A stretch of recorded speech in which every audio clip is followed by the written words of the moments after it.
ഷിരൂരിലുണ്ടായ മണ്ണിടിച്ചിലിൽ കാണാതായ അർജുന്റെ ലോറി കണ്ടെത്താനുള്ള ശ്രമങ്ങൾ 11ാം ദിവസവും തുടരുകയാണ്. ഗംഗാവലി പുഴയിലെ ശക്തമായ ഒഴുക്ക് ദൗത്യത്തിന് വെല്ലുവിളിയായി നിൽക്കുന്നത്. ഗംഗാവലി ആർത്തലച്ച് ഒഴുകിക്കൊണ്ടിരിക്കുകയാണ്. ഇത് ഡൈവിംഗ് സംഘത്തിന് പുഴയിലേക്ക് ഇറങ്ങാൻ ബുദ്ധിമുട്ട് സൃഷ്ടിക്കുന്നു. അർജുനെ കണ്ടെത്താനാകുമെന്നുള്ള പ്രതീക്ഷയിൽ തന്നെയാണ് എല്ലാവരും നിൽക്കുന്നെങ്കിലും ഈ പ്രതീക്ഷകൾ കൈവിടാത്ത ഒരു സമൂഹം നമ്മുടെ ഇടയിലുണ്ട്. നമ്മുടെ മലയാളികൾ ഇതുവരെയും ആ പ്രതീക്ഷ കൈവിട്ടില്ല. അർജുനെ ജീവനോടെ തന്നെ കിട്ടും എന്ന പ്രതീക്ഷയിലാണ് അവരുടെ വാക്കുകളിലേക്ക് ഒന്ന് ശ്രദ്ധിച്ചാൽ അവർ പറയുന്നത് ഇങ്ങനെയാണ്: മരത്തടികൾ ശേഖരിച്ചു വെച്ച് ഇതുവരെ പുറത്തു പറയാതിരുന്ന ബുദ്ധിശൂന്യരായ മനുഷ്യർക്ക് ഇന്ന് വെളിപ്പെടുത്തിയ പോലെ ആരുടെയെങ്കിലും കയ്യിൽ ഒലിച്ചു വന്ന അർജുനെ ഏതെങ്കിലും വീടുകളിൽ സുരക്ഷിതമായി ഒരിടത്ത് ജീവനോടെ ഉണ്ടാവണേ എന്നെങ്കിലും മരത്തടി ശേഖരിച്ച വിവരം ഇത്രനാൾക്ക് ശേഷം പറഞ്ഞ പോലെ അർജുനെ കുറിച്ചുള്ള ശുഭവാർത്ത കേൾക്കാൻ പ്രാർത്ഥനയോടെ എത്ര മനുഷ്യരുണ്ട്. ദൈവമേ, ഞങ്ങളുടെ പ്രാർത്ഥന നീ സ്വീകരിക്കൂ. അർജുനെ കാത്ത് ഈ കേരളക്കരയാകെ കാത്തിരിക്കുകയാണ്, തിരികെ വരുമെന്ന പ്രാർത്ഥനയോടെ. പല രീതിയിലുള്ള പ്രതീക്ഷകൾ മങ്ങിക്കഴിഞ്ഞു. എന്നിട്ടും പ്രതീക്ഷകൾ കൈവിടാതെ ഓരോ മലയാളികളും പറയുന്നത് ഈ വാക്കുകളാണ്. ഇതുവരെയും പുഴയുടെ അടിയിൽ ലോറിക്കകത്ത് അർജുനുണ്ടോ എന്ന സ്ഥിരീകരണം ഉണ്ടായിട്ടില്ല. 2 നോട്ട് അടിയൊഴുക്കാണ് പുഴയിൽ ഇറങ്ങാനുള്ള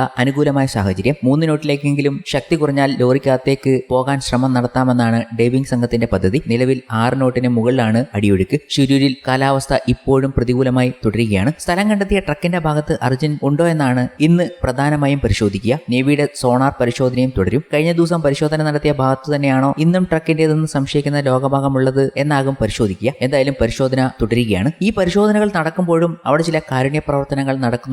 അതും പറയാതിരിക്കാൻ കഴിയുകയില്ല. ആത്മാർത്ഥമായി കാരുണ്യ പ്രവർത്തനങ്ങൾ നടത്തുന്ന ആരും പേരോ പെരുമയോ പ്രശസ്തിയോ ഒന്നും ആഗ്രഹിക്കുന്നില്ല. നന്മയുടെ ഹൃദയങ്ങൾക്ക് അഭിവാദ്യങ്ങൾ. Big salute. തങ്ങൾക്ക് വൈദഗ്ധ്യം ഇല്ലാത്ത കാര്യത്തിൽ പോയി ചാനലുകാരുടെ മുന്നിൽ പോയി ഒരു അഭിപ്രായം പറയുന്നില്ല. പകരം ദിവസങ്ങളായി അർജുനു വേണ്ടിയുള്ള രക്ഷാപ്രവർത്തകർക്ക് ആവശ്യമുള്ള ഫുഡ് എത്തിച്ചു നൽകി. കുംത മിഷൻ ഫീൽഡിലെ മാർ തോമസ് സഭയിലെ ജോൺ വിൽസൺ അച്ഛൻ, തോമസ് മാത്യു എന്നിവരുടെ നേതൃത്വത്തിൽ ഒരു ബിഗ് സല്യൂട്ട് എന്ന് പറഞ്ഞുകൊണ്ടാണ് പല പ്രേക്ഷകരും സോഷ്യൽ മീഡിയയിൽ എത്തിയത്. ഇങ്ങനെയും ചില ആരും അറിയാത്ത കാരുണ്യ പ്രവർത്തനങ്ങളും അവിടെ നടക്കുന്നുണ്ട്. ഇതുപോലുള്ള നന്മയുടെ ഹൃദയങ്ങൾക്ക് അഭിവാദ്യങ്ങൾ.